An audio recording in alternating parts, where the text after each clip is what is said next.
Assalamualaikum warahmatullahi wabarakatuh. Perkenalkan, nama saya Alvin Rizky Ananda dari jurusan Mahasiswa 1B. Saya akan menerangkan materi postmodernisme. Pengertian postmodernisme secara terminologi menurut tokoh dari postmodern Paulinia Rosenau 1992. Dikutip dari artikel, Harris mendefinisikan postmodern secara gamblang dalam istilah yang berlawanan, antara lain: pertama, postmodernis merupakan kritik atas masyarakat modern dan kegagalannya memenuhi janji-janjinya. Juga postmodern cenderung mengkritik segala sesuatu yang diasosiasikan dengan modernitas, yaitu pada akumulasi pengalaman peradaban barat adalah industrialisasi, urbanisasi, kemajuan teknologi, negara, bangsa, kehidupan dalam jalur cepat. Namun mereka meragukan prioritas-prioritas modern seperti karier, jabatan, tanggung jawab personal, birokrasi, demokrasi liberal, toleransi, humanisme, egalitarianisme, penelitian objektif, kriteri evaluasi, prosedur netral, peraturan impersonal, dan rasionalitas. Istilah postmodernisme pertama-tama dipakai dalam seni arsitektur. Di antara ciri utama arsitektur modern adalah gedung-gedung tinggi menjulang yang sangat teratur.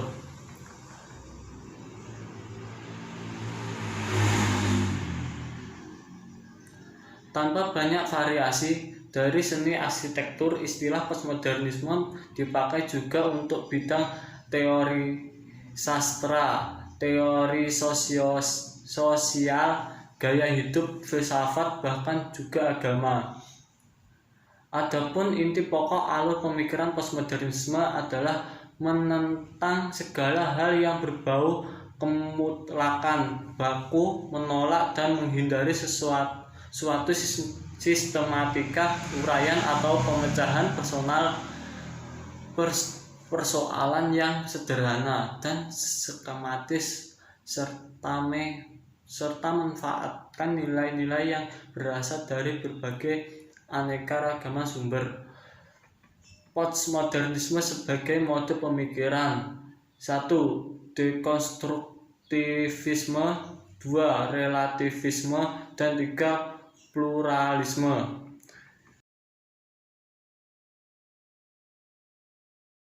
Untuk materi yang kedua, filsafat modern.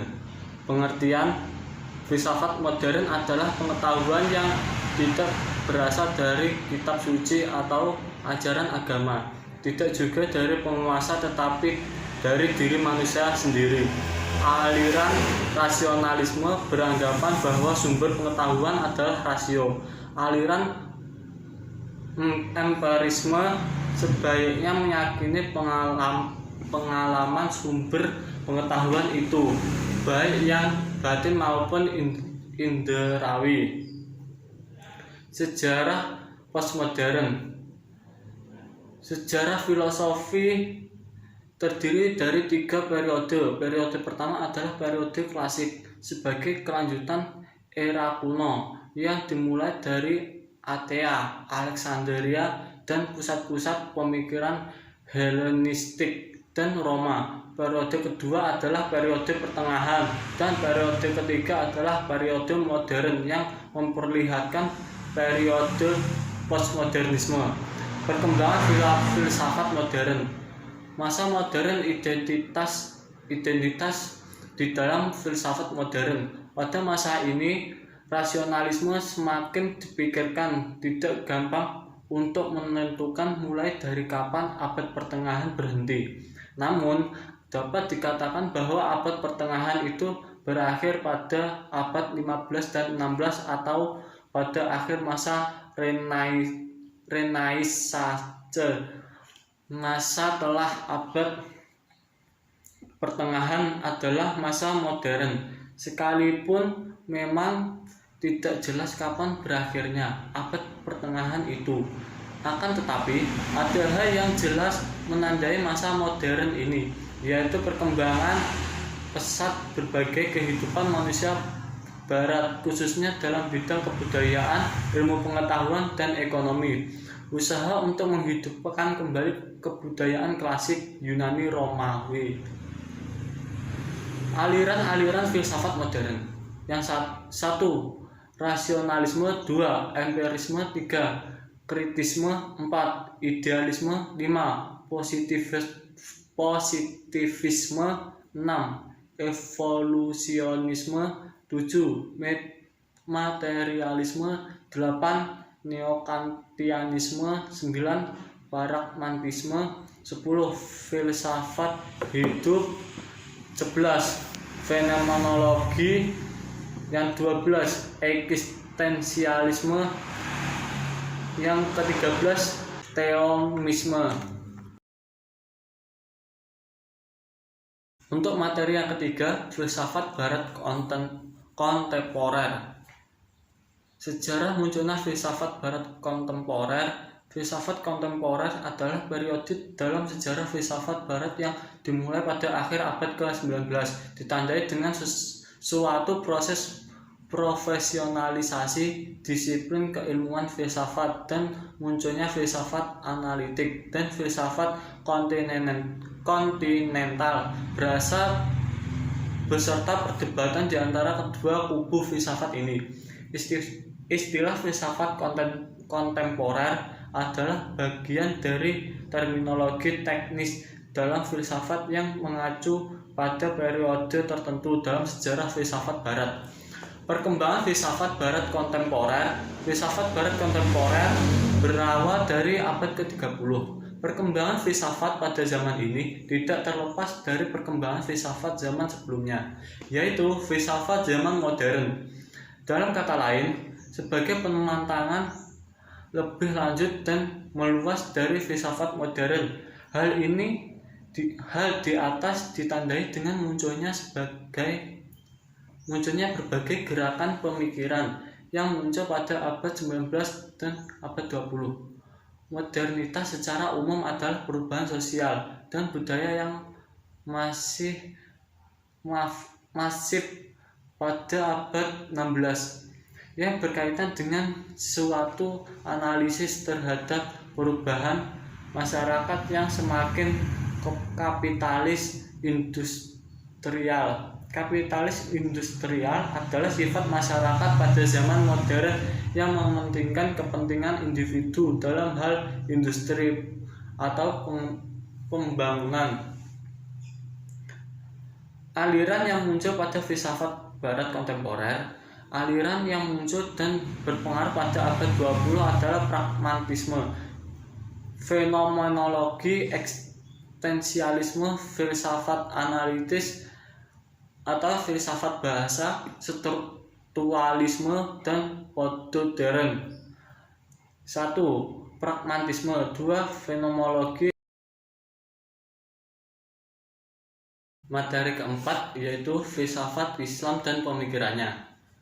Sejarah munculnya filsafat umum zaman Yunani kuno pada masa 600 sebelum Masehi sampai 600 Masehi.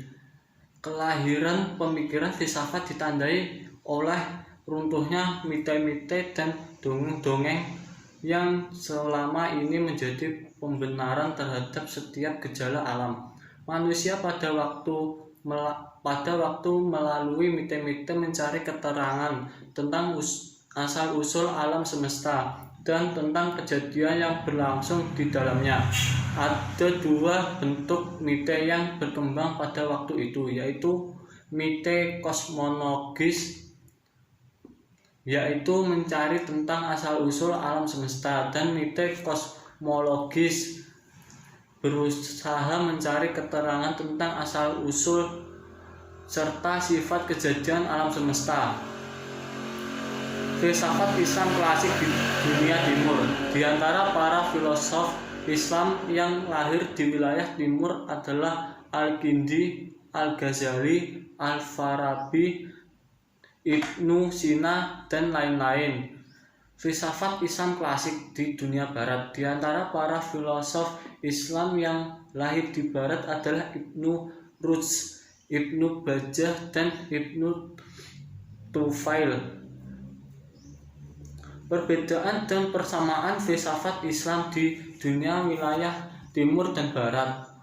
Persamaan falsafah Islam yang di timur dan di barat secara umum, bahwasanya para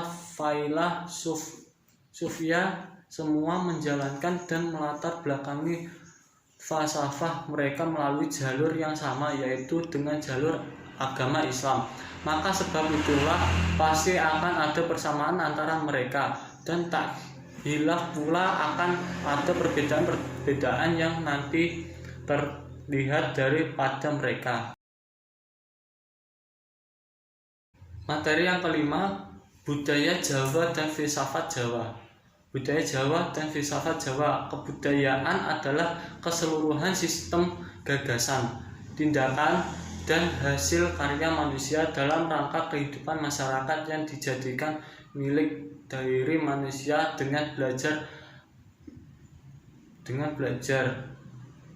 Kebudayaan berasal dari kata Sanskerta budaya, yang merupakan bentuk jamak dari budi, yang berarti budi atau akal. Kebudayaan dapat diartikan hal-hal yang bersangkutan dengan akal.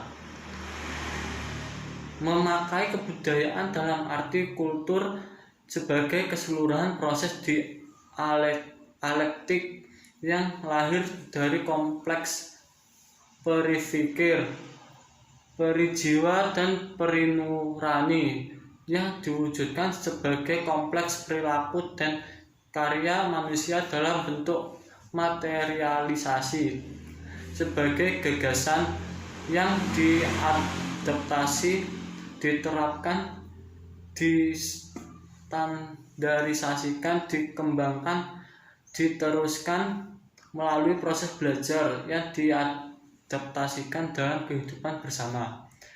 Dasar-dasar filsafat Jawa. Dasar-dasar filsafat Jawa dapat dilihat dari 4 bangunan filsafat, yaitu metafisika, ontologi, epistemologi, dan aksiologi. Kata filsafat dijabarkan dari perkataan filosofia. Perkataan itu berasal dari bahasa Yunani yang berarti cinta akan kebijaksanaan. Menurut tradisi Pythagoras atau Skotagas lah yang pertama-tama menyebut dari filosofus pencinta kebijaksanaan, artinya orang yang ingin mempunyai pengetahuan yang luhur, mengingat keluhuran pengetahuan yang dikejarnya itu, maka orang tidak mau berkata bahwa telah memiliki dan menguasainya.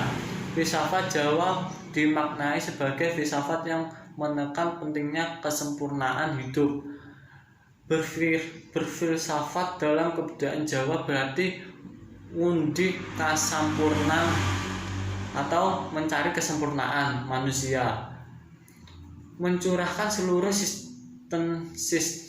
eksistensinya baik jasmani maupun rohani untuk mencapai tujuan kesempurnaan hidup. Filsafat Jawa disebut juga filsafat sangkan paraning dumadi, filsafat asal dan arahnya yang ada, yaitu suatu ajaran yang menunjukkan ulah daya hidup bergerak menuju dan bersatu dalam kesempurnaan. Sedangkan paraning dumadi juga dimaknai suatu ajaran yang menangani gerakan rohani untuk menyatu di dalam arus kehidupan secara benar-benar hidup sebagai kenyataan hidup sejati.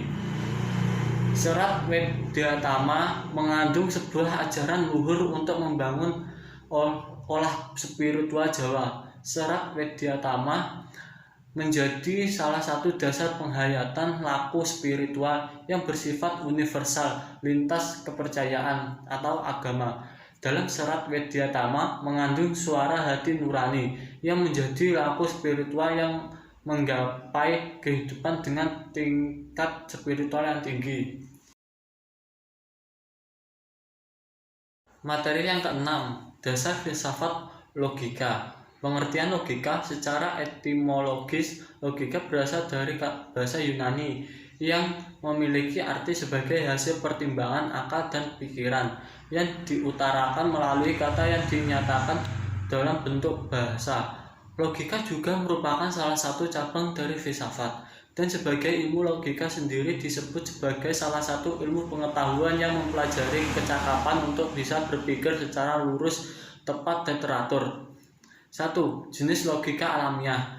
Jenis logika ini adalah kesatuan dalam sistem kerja pada komponen jiwa manusia yang dinamakan akal. 2. Jenis logika ilmiah. Untuk logika ini biasanya lebih menyangkut dengan proses perumusan prinsip dalam konteks pengetahuan, dan termasuk juga dalam perumusan hukum dan sains. Pengertian tema dan jenis-jenisnya. Tema merupakan salah satu unsur yang sangat penting di dalam sebuah cerita. Tema berkaitan erat dengan fokus ataupun dasar yang dipakai oleh pengarang untuk mengembangkan sebuah cerita. Logika berasal dari bahasa Yunani yang memiliki arti sebagai hasil pertimbangan akal dan pikiran yang diutarakan melalui kata yang dinyatakan dalam bentuk bahasa. Tema merupakan salah satu unsur yang sangat penting di dalam sebuah cerita. Tema berkaitan erat sebagai fokus ataupun dasar yang dipakai oleh pengarang untuk mengembangkan sebuah cerita. Predikat adalah sebagian kalimat yang menandai apa yang dikatakan oleh pembicara tentang subjek. Definisi berasal dari kata bahasa Latin yaitu definire yang berarti menandai batas-batas pada sesuatu, menentukan batas, memberi ketentuan atau batas arti. Jadi definisi dapat diartikan sebagai penjelasan apa yang dimaksud dengan sebuah term. Atau dengan kata lain, definisi adalah sebuah pernyataan yang memuat penjelasan tentang arti suatu term. Materi ketujuh, hermeneutika. Jika kita menelusuri dan mencari makna dasar hermeneutika, sebenarnya teori hermeneutika bukan teori yang dibangun oleh kalangan Islam, melainkan teori ini dibangun dan diadopsi oleh pemikiran kontemporer saat ini, karena hermeneutika dianggap sebagai pencari teks secara universal. Kata hermeneutika berasal dari kata Yunani hermeneuien yang berarti menerjemahkan atau menafsirkan.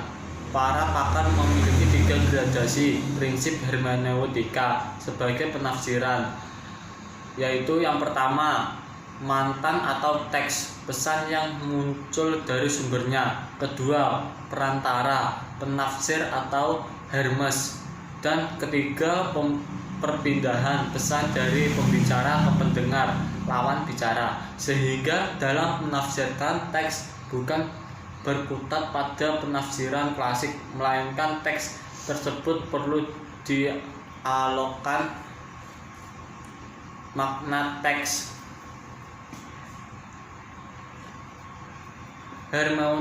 Hermeneutika adalah sebuah proses mengubah sesuatu dari ketidaktahuan menjadi mengetahui melalui media bahasa dan sebuah kemampuan untuk memahami pikiran penulis, melebihi pemahaman terhadap diri sendiri.